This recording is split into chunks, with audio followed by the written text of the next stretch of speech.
wa la tamutunna illa wa antum muslimun. Hadirin jamaah Jumat rahimani wa rahimakumullah. Kita awali pertemuan Jumat ini dengan bersyukur pada Allah Subhanahu wa taala di tanggal 17 Al-Muharram 1445 Hijrah bertepatan dengan 4 Agustus 2023 Masehi. Dari sekian hamba Allah yang tengah beraktivitas, kita yang masih diperkenankan oleh Allah untuk beriman kepada Allah Subhanahu wa taala.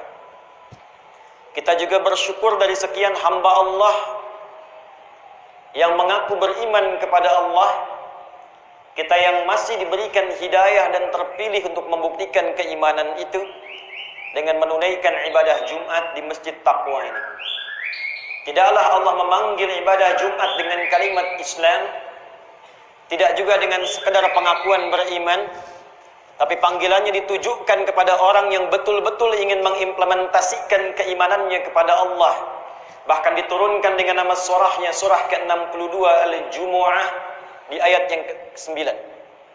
Ya ayyuhalladzina amanu idza nudiya lis-salati min yaumil jumu'ati fas'au ila dzikrillah. Ya ayyuhalladzina amanu, hai semua orang yang telah menyatakan beriman. Ya harfun nida, nida'il qarib wal mutawassit wal ba'id. Ya huruf untuk memanggil, disebutkan 361 kali dalam Al-Quran, memanggil yang dekat, menengah dan jauh. Ayyuha, ayyunya munada berfungsi menguatkan, haknya tanbih berfungsi mengingatkan. Disebutkan 150 kali dalam Al-Quran, menunjuk bahwa jika ada informasi yang disampaikan dengan ayyuha, informasinya begitu penting sehingga Allah harus mengingatkan dan menguatkan. Alladzina disebutkan 1080 kali dalam Al-Quran, mencakup semua tanpa kecuali. Besar, kecil, tua, muda, berjabatan, tak berjabatan, apapun profesinya. Ya ayyuhalladzina amanu, hai semua yang telah menyatakan beriman kepada Allah. Besar, kecil, tua, muda, apapun jabatan dan profesinya, dimanapun kau menangkat, dimanapun engkau menempat, dekatkah, menengahkah, jauhkah, aku ingatkan, kata Allah, aku tekankan. Idza nudiya lis-salati min yaumil jumu'ati fas'au ila dzikrillah. Jika engkau masih merasa punya iman, maka buktikan keimananmu bila telah tiba panggilan dari masjid untuk menunaikan Jumat, responlah panggilan Jumat itu dengan imanmu. Berbahagialah di antara sekian hamba Allah yang beraktivitas, kita yang masih diberikan hidayah oleh Allah untuk mempertahankan iman itu dan membuktikannya dengan menunaikan Jumat di Masjid Taqwa ini. Semoga Jumat ini menjadi Jumat terbaik dari sekian Jumat yang pernah kita tunaikan. Hadirin, dalam setiap kesempatan Jumat, di antara hal yang menarik, Rasulullah SAW senantiasa menyisipkan dalam salah satu pesan kuatnya sebelum memulai khutbah Jumat, beliau mengingatkan kepada seluruh umatnya untuk meningkatkan takwa kepada Allah. Dan kelak itulah yang akan diwarisi oleh seluruh umatnya saat berkhutbah, dengan mengutip khususnya Quran surah ketiga Al-Imran di ayat ke-102. Tatkala Allah berfirman, a'udzubillahi minasyaitonir rajim, bismillahirrahmanirrahim. Ya ayyuhalladzina amanu taqullaha haqqa tuqatih wa la tamutunna illa wa antum muslimun. Hai semua yang telah menyatakan beriman kepada Allah, tingkatkan takwamu dengan cara yang benar, haqqa tuqatih, dengan serius, dengan sungguh-sungguh. Wa la tamutunna illa wa antum muslimun. Dan jaga betul takwa itu selama engkau hidup di dunia ini. Pertahankan itu, pastikan jangan sampai engkau wafat kecuali memegang spirit takwa itu dalam keadaan tunduk patuh pada Allah Subhanahu wa taala. Hadirin, pertanyaannya, apa yang penting dari takwa itu? Mengapa setiap insan beriman diperintahkan dalam Al-Quran dengan perintah yang begitu mengikat kuat, dipesankan oleh Rasulullah, bahkan diingatkan minimal setiap pekan Bahkan hampir dalam setiap tausiah dan mau'izah hasanah beliau dalam peningkatan takwa. Apa pentingnya takwa itu? Apa rahasianya takwa itu? Apa dampak takwa dalam kehidupan dunia dan konsekuensinya dalam kehidupan akhirat? Itulah yang akan kita turunkan dalam pembahasan singkat ini tentang hakikat takwa dalam Al-Quran dan Sunnah Rasulullah SAW. Hadirin, kata takwa dan derivasinya disebutkan setidaknya dalam Al-Quran sebanyak 240 kali. Dari penyebutan 240 kali ini, Allah membagi keterangan takwa setidaknya pada dua bagian utama. Ada yang terkait dengan hikmah, tujuan, mengapa kita mesti meningkatkan takwa. Lalu setelah membangun kesadaran pada diri kita, betapa pentingnya takwa, betapa mahalnya takwa, istimewanya takwa dalam kehidupan kita, barulah diterangkan oleh Allah bagian yang kedua tentang jalan bagaimana membentuk dan mengoptimalkan takwa. Pada bagian yang pertama ketika kita bertanya, ya Allah, kenapa kami mesti bertakwa? Maka dijawab oleh Allah Subhanahu wa Ta'ala dengan jawaban yang sangat beragam. Apakah engkau menginginkan kebahagiaan dalam hidup? Jadi pejabat-pejabat yang bahagia, jadi pekerja-pekerja yang bahagia, di rumah tangga, ibu rumah tangga yang bahagia, anak-anak yang bahagia. Tidak ada satupun di antara kita yang menjawab tidak. Kita akan katakan, ya Allah, kami ingin bahagia. Maka turunlah kemudian firman Allah di Quran surah kedua Al-Baqarah di penutup ayat 189. Wattaqullaha la'allakum tuflihun. Tingkatkan takwamu kepada Allah, la'allakum tuflihun. Aku wujudkan kebahagiaan dalam kehidupanmu. Jadi ternyata ketika kita diperintahkan untuk meningkatkan takwa, Allah jelaskan, takwa jalan menuju kebahagiaan. Jadi kalau ada di antara kita yang sukses di pekerjaannya, champion di perusahaannya, bisnisnya bagus, tapi di rumah tangga nihil kebahagiaan, jabatan tinggi, harta banyak, kehidupan tak bahagia, mungkin yang kurang itu bukan hartanya, yang kurang bukan jabatannya, yang kurang bukan pintarnya, boleh jadi yang kurang adalah takwanya.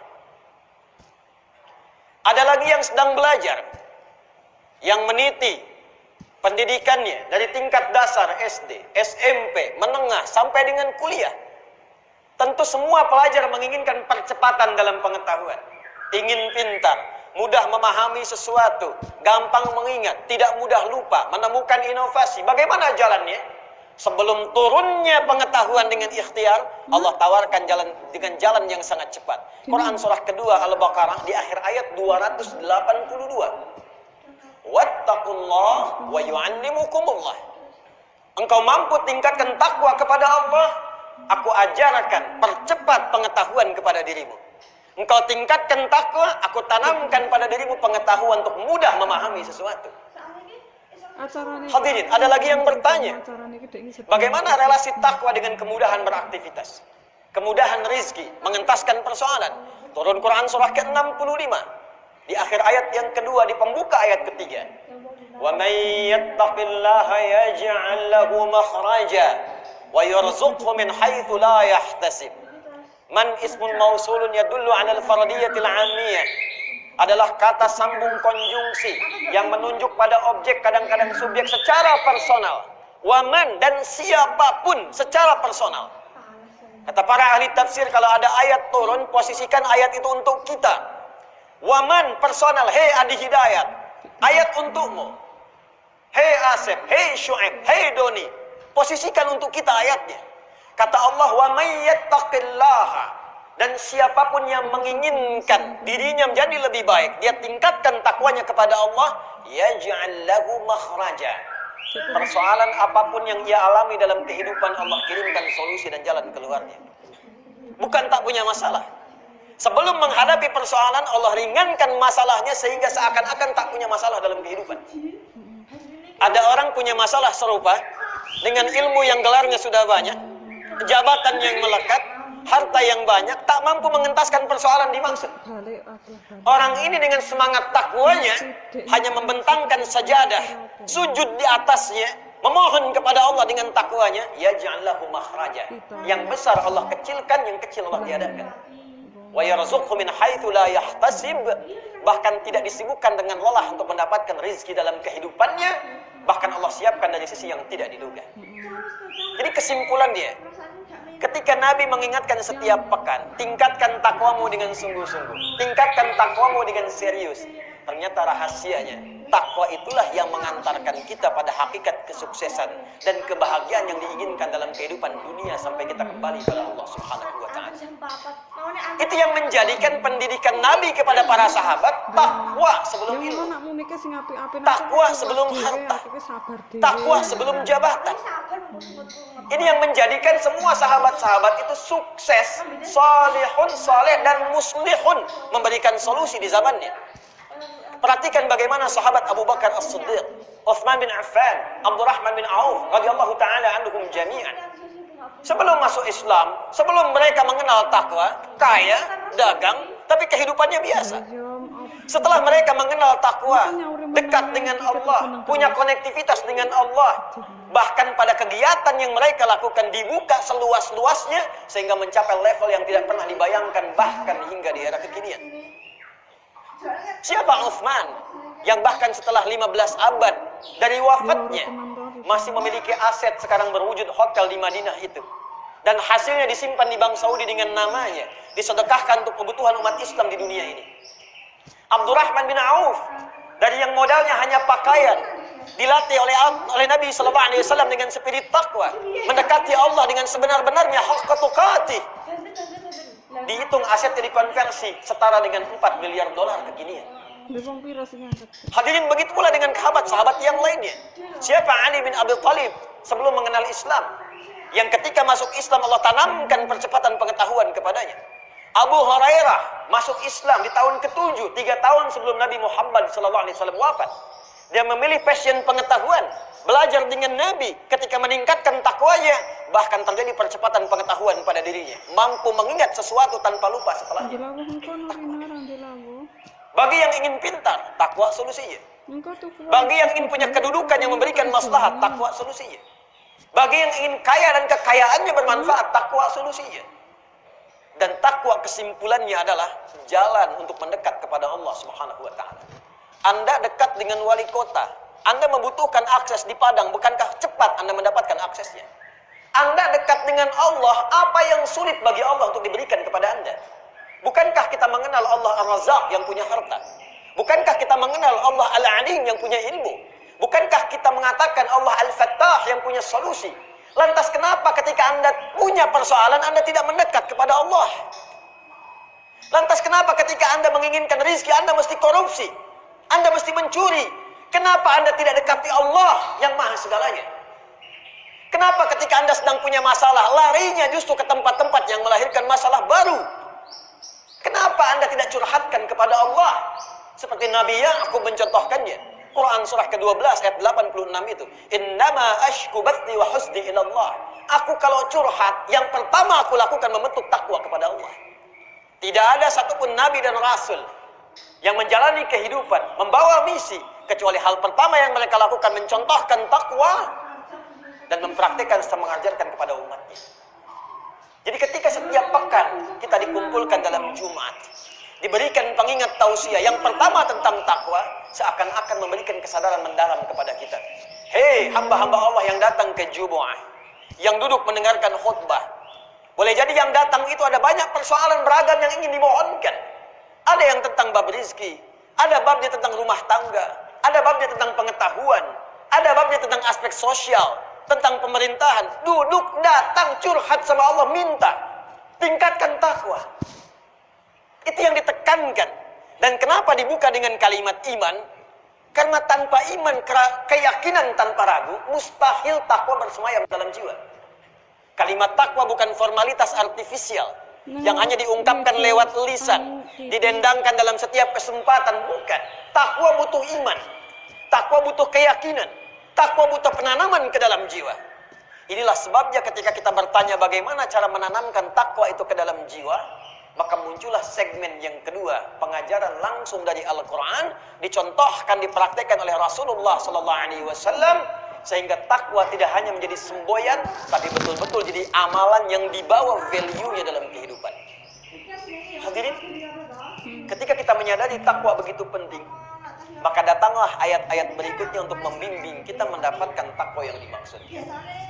Quran surah kedua Al-Baqarah di ayat 2 sampai dengan 5, gambaran takwa yang pertama. Dzalikal kitabu la raiba fihi hudal lil muttaqin. Isi Al-Quran ini jangan pernah diragukan sedikit pun. Jadi bila kita berinteraksi dengan Al-Quran, jangan pernah membawa keraguan sedikit pun. Modalnya yakin dulu. Belum paham, belum masuk akal, kita yang belum mampu, bukan tidak logis. Yakini dulu, nanti Allah turunkan hikmah untuk membantu akal kita memahami apa yang belum kita pahami. Kalau sudah demikian, hudan lil muttaqin, maka semua isi Al-Quran 6.236 ayat itu sejatinya bukan hanya menjadi bacaan, tapi pedoman kita dalam menjalani kehidupan. Bagi yang pebisnis, pedagang, ada ayat-ayat tentang bisnis. Anda di kesehatan, ada ayat-ayat tentang kesehatan. Anda yang di pemerintahan, ayat-ayat tentang birokrasi. Di keamanan, di pertahanan, ada ayat-ayat bahkan tentang militer. Topiknya luar biasa banyaknya. Al-Bukhari mengeluarkan 97 topik, disertakan dengan penjelasan hadisnya, diberi nama dengan Al-Jami' As-Sahih Al-Musnad Al-Mukhtasar min umuri Rasulillahi sallallahu alaihi wasallam wa sunanihi wa ayyamihi. Ini buku saya menghimpun petunjuk-petunjuk dari Quran, penjelasan dari Nabi. Ini ayatnya, ini hadisnya, ini topiknya. 97 tema disebutkan di dalamnya. Tapi poinnya adalah, bagi orang takwa, berinteraksi dengan Quran itu tidak dicukupkan pada bacaan. Ia akan pahami isinya, ia akan pelajari perintahnya untuk mewujudkan dan mendapatkan nilai takwa yang dimaksudkan. Apa yang pertama?